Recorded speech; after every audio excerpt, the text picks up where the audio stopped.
Taigi šiandien mes pradėsime su jumis ir kalbėsime apie humino rūgštis, konkrečiai apie mūsų mylimiausią produktą Biomatrixą, Skin Matrixą ir kažkiek visai trumpai paminėsim apie C-boosterį.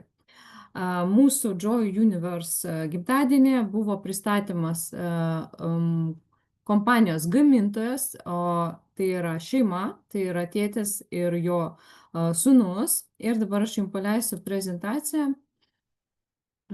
Ir mes su jumis.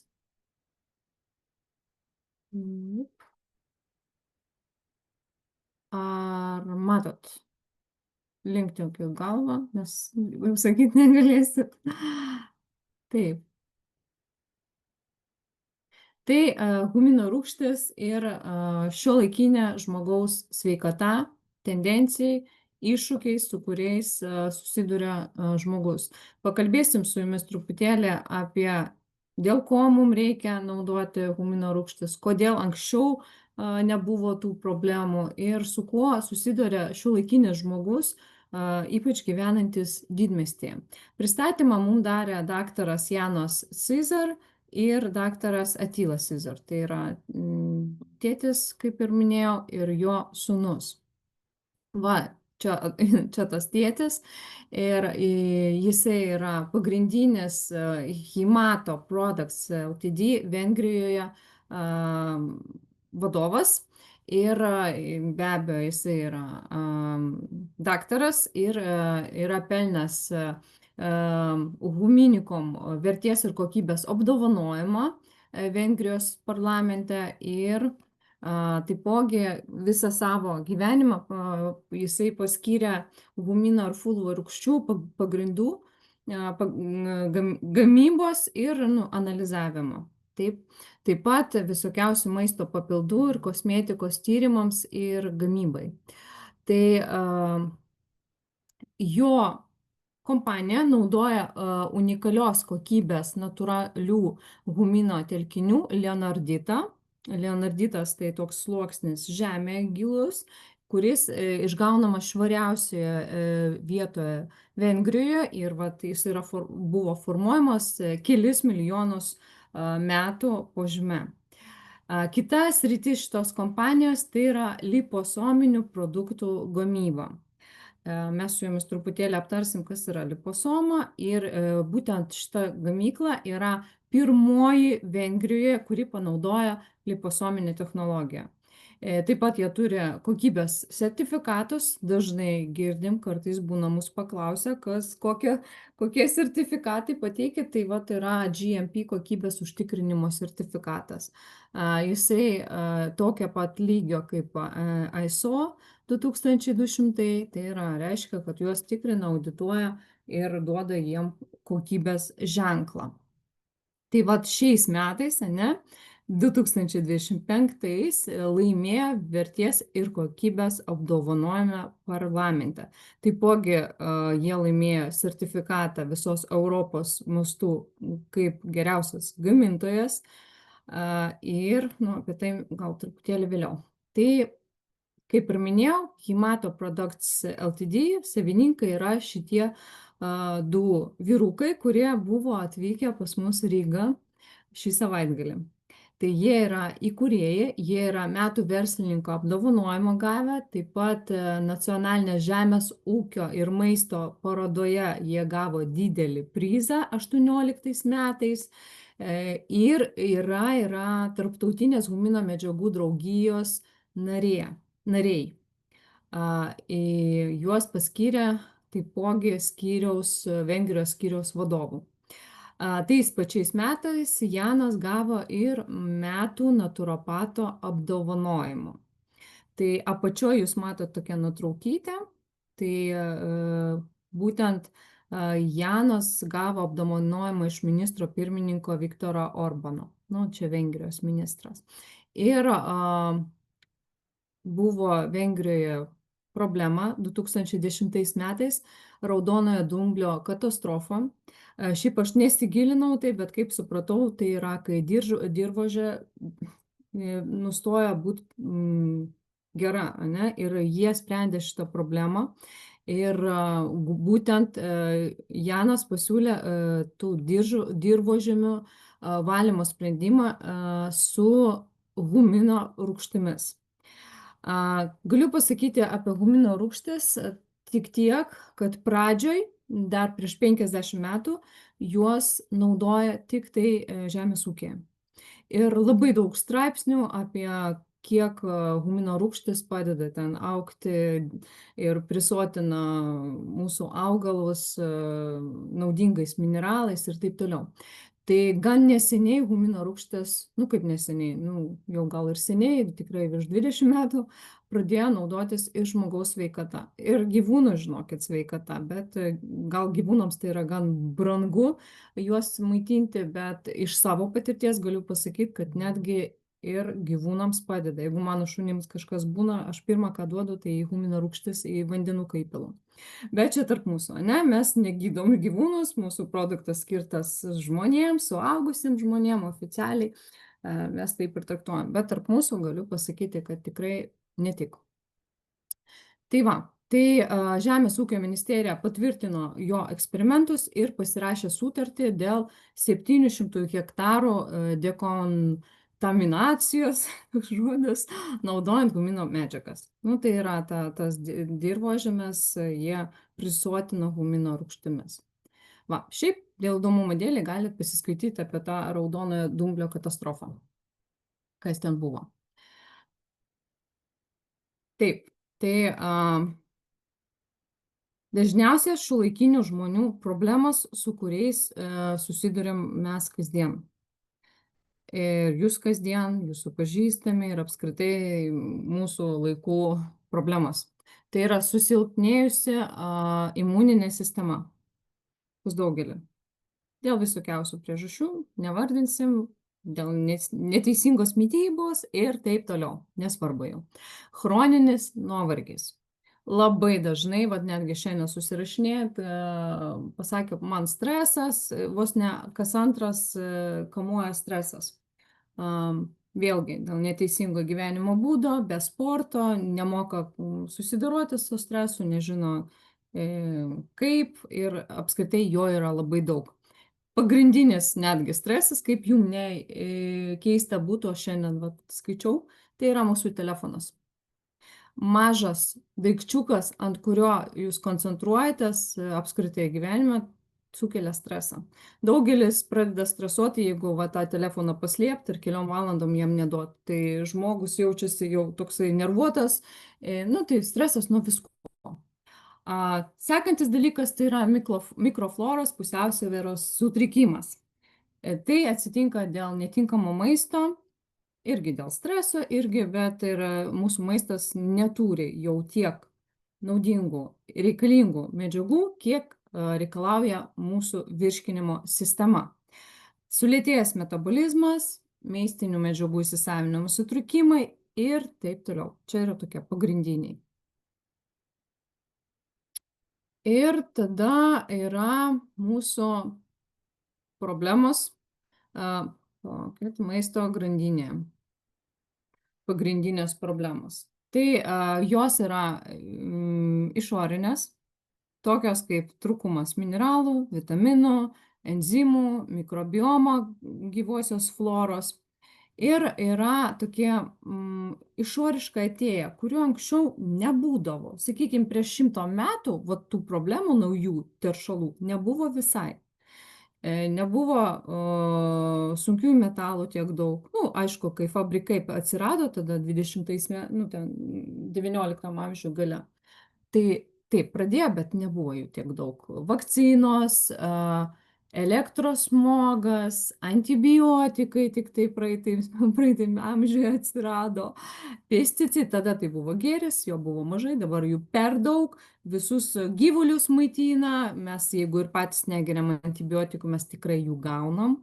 Iš visur, iš viskur, lektynai, GMO, konservantai, sunkiai metalai, tai visas tai yra naujovė, su kuria pasaulis susiduria per paskutinį 100-metį.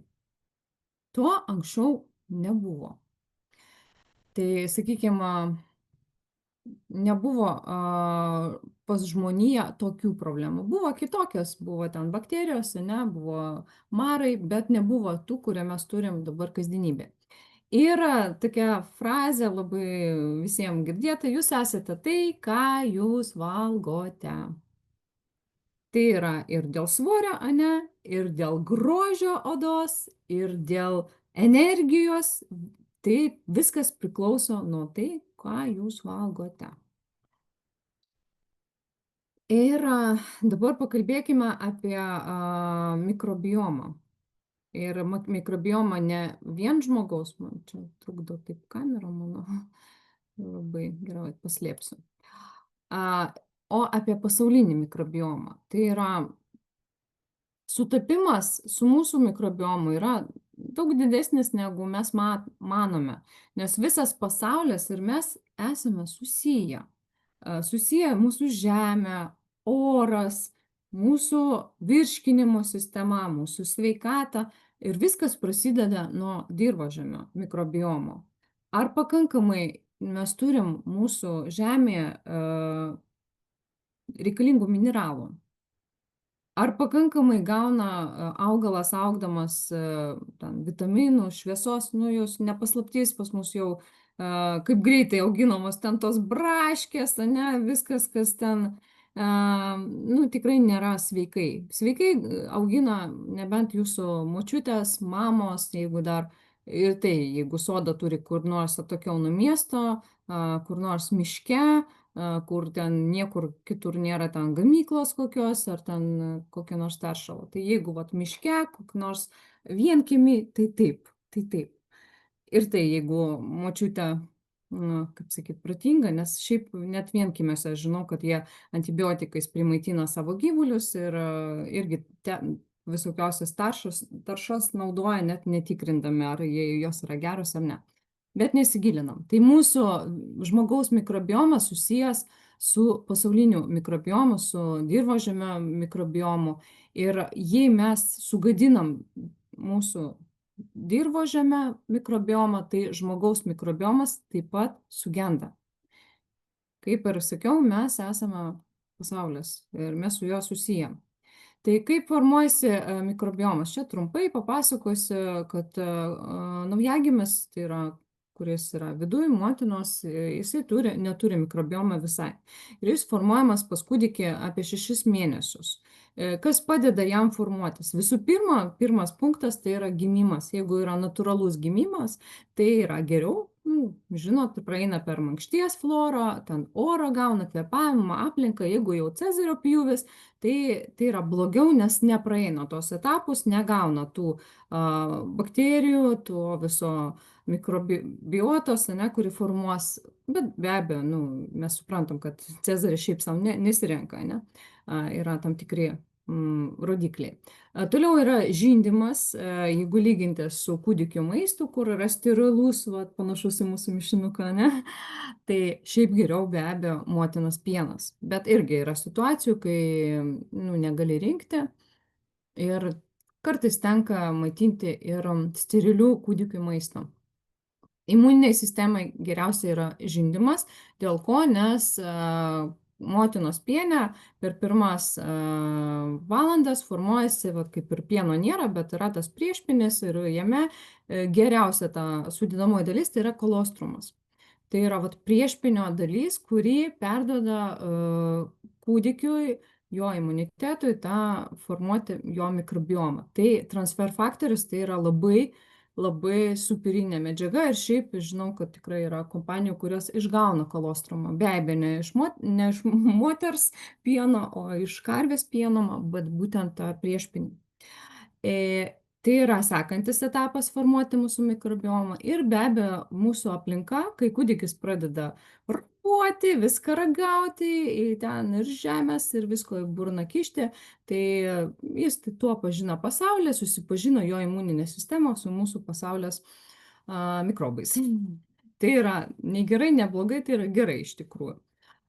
Šiaip sanitarinėje, sterilinėje aplinkoje gyventi, daryti kūdikį laikyti negalima, nes tikrai turiu ir pažįstamų, kurie taip stengiasi ir paskui vaikas užauga su visokiausiam alergijom, nes jo organizmas nepriprato prie virusų ir pastoviai sergantis. Tai va, dirvožemio mikrobiomas, tai va žemė, kurioje mes gyvenam, oras, vandenis, augalai, gyvūnai, stresas, visokiausi socialiniai ryšiai, tai va formuoja mūsų tą mikrobiomą. Čia truputėlį apie mūsų visą virškinimo sistemą ir kam mums reikalingas tas gumino rūgštis. Tai visų pirma, mūsų visa virškinimo sistema skaidoma dėka fermentų. Virškinimo fermentų, kitaip angliškai jie enzimais vadinami. Tai per ką mes skaidom visą tą maistą ir visą tą mikrobiomą sudarom. Tai pradedam nuo burnos, seilės, tempia, ten paskui virškinimo traktas. Kas vat būtent skaido virškinimo tos fermentus, tai yra seilės, tulžies pūslė, burnos landa, stempė ir plonosios žarnos. O kas daro, kad tas fermentas gaminami būtų, tai yra mūsų cheminė gamykla, tokia fermentizatorės, tai storosioj žarnoj.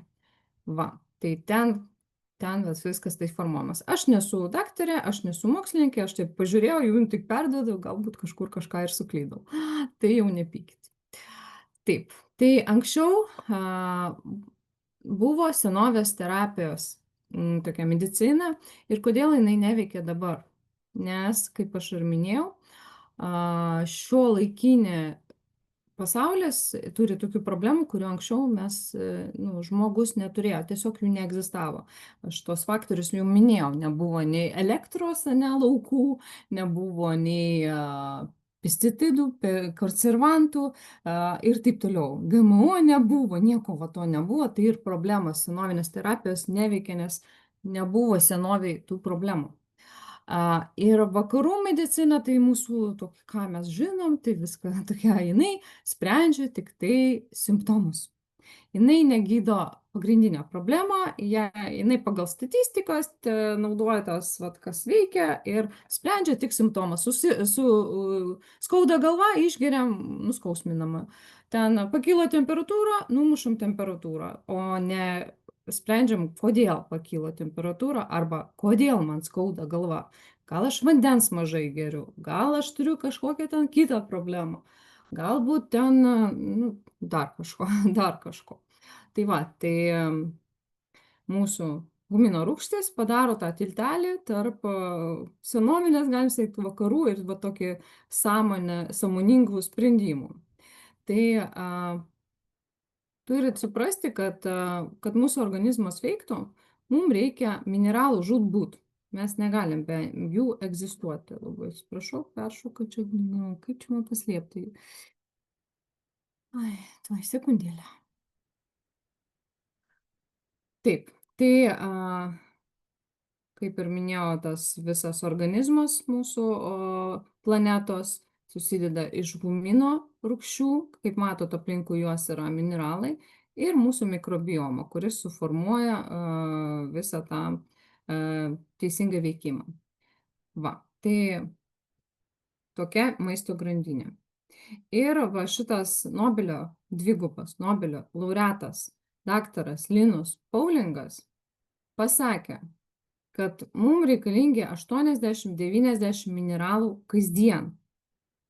Kasdien mūsų gyvybei. Ir netgi jo frazė yra tokia: jūs galite susijęti kiekvieną ligą, kiekvieną negalavimą ir kiekvieną elementą su mineralų trūkumu.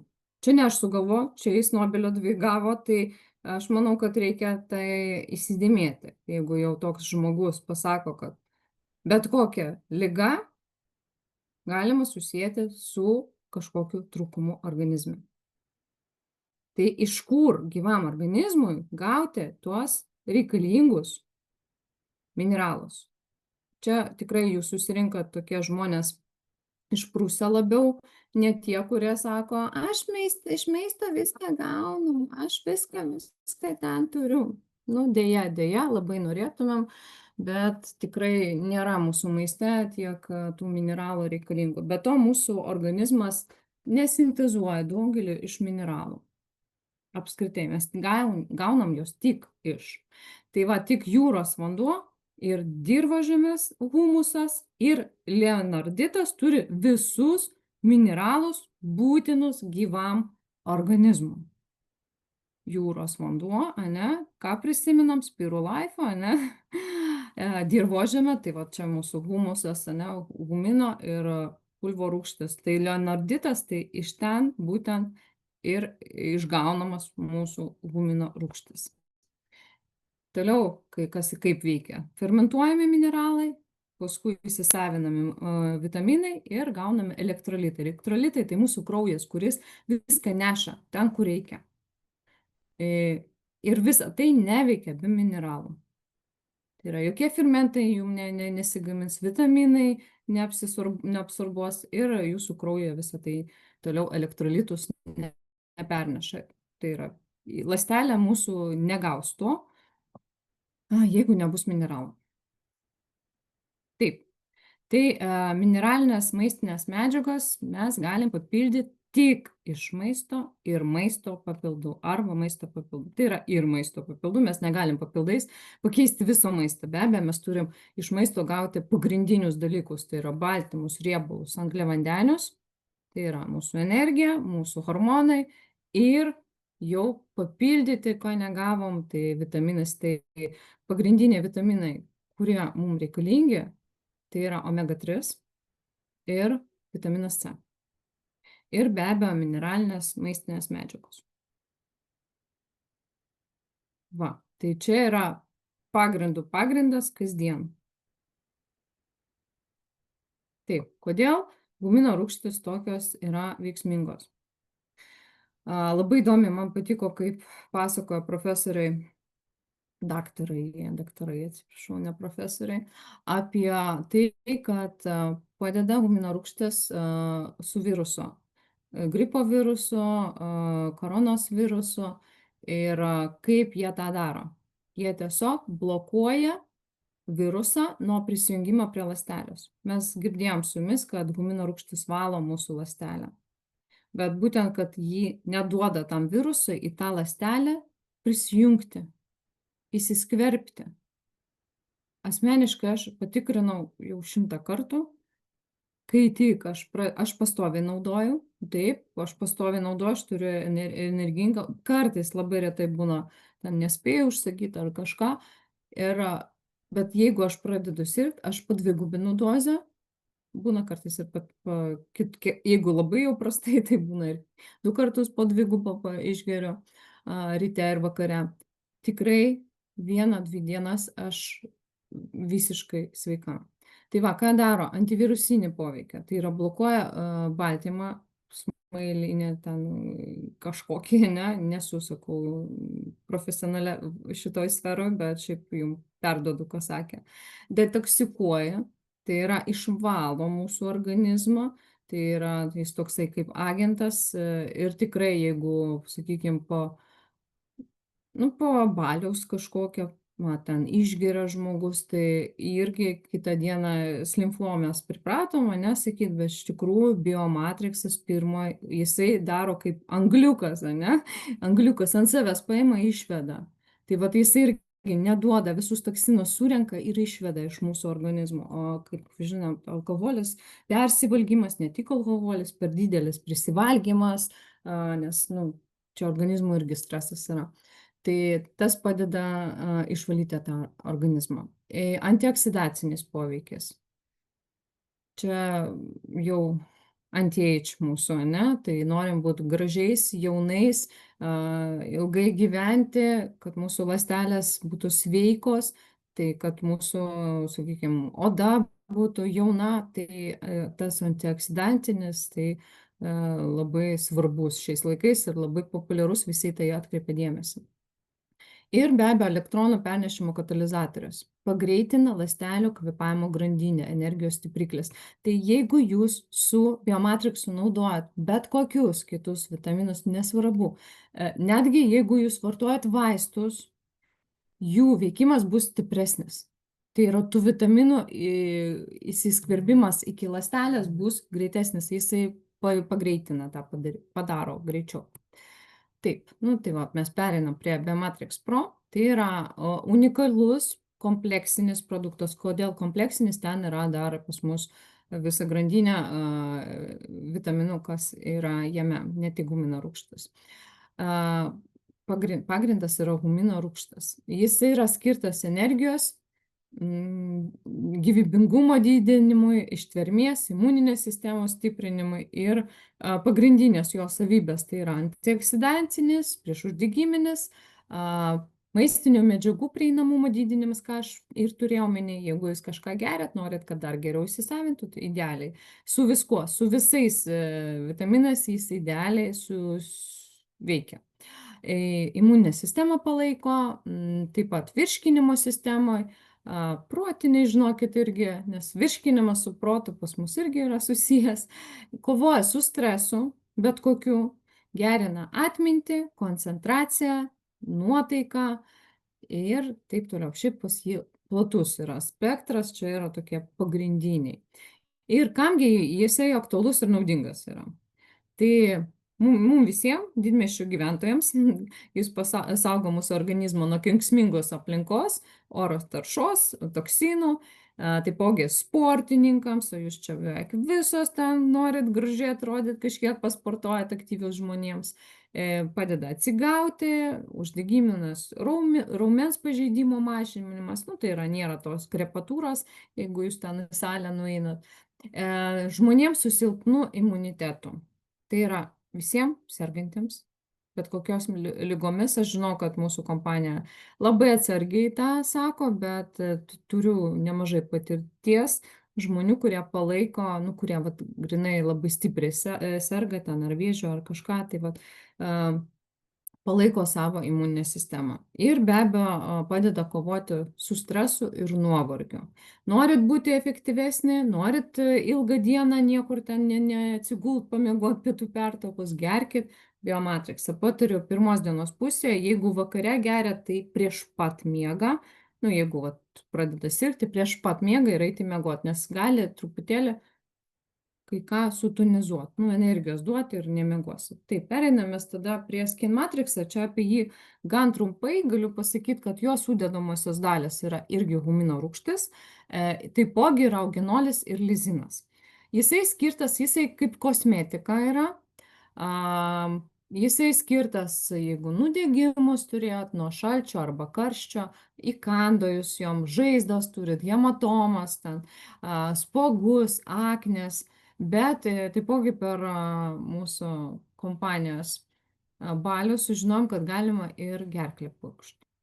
Be abejo, tai ant jo neparašyta, bet gamintojai tikrai sako, kad jisai ir gerklę gali, nu, jeigu turit anginą, vat jaučiate, ne, kad ten kūliai kaupiasi, tai tikrai jisai tam gali padėti. Pati nebandžiau, galit pabandyti, paskui papasakosiu. Tikrai nuo pūslinės 100% pradžiai jaučiat, kad vat, kažkas prasideda, supurškėt, pridėjot, kažkiek palaikėt, reikia palaikyti, kad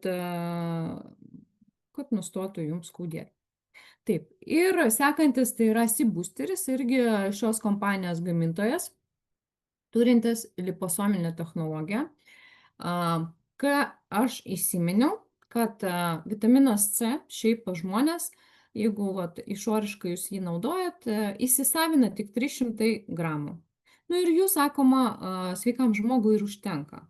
Bet liposominė technologija duoda 5 kartus geresnį įsisavinimą negu paprasto vitamino C. Tai yra, sakykime, jeigu jūs paprasto vitamino C, kad ir 1000, ne, nu tą miligramų išgersit, jis neįsisavins. O liposominis gali įsisavinti 5 kartus daugiau. Tai pas mus yra 500 mg vienoj dozėje, jį galima didinti sergant dvigubai ir tai tikrai įsisavins. Tai jeigu paskaičiuoti, jeigu 300 paprastas įsisavina, tai 1500 gali įsisavinti liposominis. Visa, kas virš, pas jūs neįsisavins. Viską išeis. Tai kas yra liposomas, tai yra tokios mikroskopinės sferos, sudarytos iš fosfolipidų, dvigubų sluoksnių ir panašus į ląstelių membranas. Kaip ląstelė tokia apsaugo vitaminą C. Gali ne tik vitaminą C, bet šiaip bet kokias aktyvias medžiagas, kaip vitaminai, mineralai ir apskritai maistinės kokios nors medžiagos. Tai vat liposomai duoda gerą įsisavinimą. Į ką atkreipti dėmesį, kad jeigu jūs naudojat Easy bloką, tai nenaudoti Easy bloką prieš vitamino C naudojimą, nes liposoma tai yra riebaliukas ir Easy blokas pritrauks ir neduos įsisavinti vitamino C. Į tą atkreipkite dėmesį. Darom pertrauką, žiūrime lentelę, suderinamumą, kokia pertrauka turi būti su Easy bloku.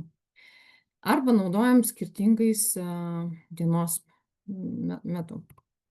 Taip, dar pagrindiniai liposominės technologijos privalumai tai yra pagerėjęs biologinis prieinamumas, medžiagų patekimas į ląstelę greitas, ilgalaikis poveikis, aktyvių ingredientų apsauga ir sumažėjęs toksiškumas, šalutinis poveikis. Ką tai reiškia? Jeigu pas žmogų yra skrandžio problemos ir daug kas negali rūgštaus, ten vitamino C gerti, tai tokiem žmonėm šitas vitaminas C yra vienintelė pagalba, nes jisai nedirgina dėka liposomų, skrandžio nedirgina. Va, tai sumažina tokį šalutinį poveikį. Taip, privalumai. Lengva naudot, galima pasiimti su savim. Atkreipi dėmesį, lėktuve gali sprogti, nes liposomai yra gyvos ir jeigu šiluma yra, jos didėja. Tai nėra nei blogai, nei gerai, bet tiesiog pratekėt gali. Man tai buvo. Bet čia tik lėktuve. Tinka veganams, nes pilnai natūralios sudėties, be GMO, be saldiklių, be cukraus, didelis prieinamumas, malonus skonis apelsinų ir, sakyčiau, labai šiuolaikiškas ir galingas, kaip ir visi mūsų produktai, labai malonu juos naudoti. Čia yra trumpai mūsų atsiliepimai Biomatrixo. Mačiau, Odeta įdėjo, tai aš irgi čia juos įdėjau. Tai yra klienčių atsiliepimai, yra su oda, kas turėjo problemą, tikrai yra psoriazės atsiliepimų, bet tai ką atkreipdėmėsi, mes žmonės negydom, mes nesam vaistininkai, daktarai, mes žinom apie tas savybės, mes rekomenduojam, bet jeigu žmogus serga, turim visada pasakyti, kad turi kreiptis pas savo šeimos daktarą. Oficialiai neimam ant savęs jokios atsakomybės. Tai ką, Džoju ir kompanija Himato, dėkuoju Jums už dėmesį, aš išsaugosiu šitą prezentaciją ir norėčiau palinkėti Jums gero vakaro.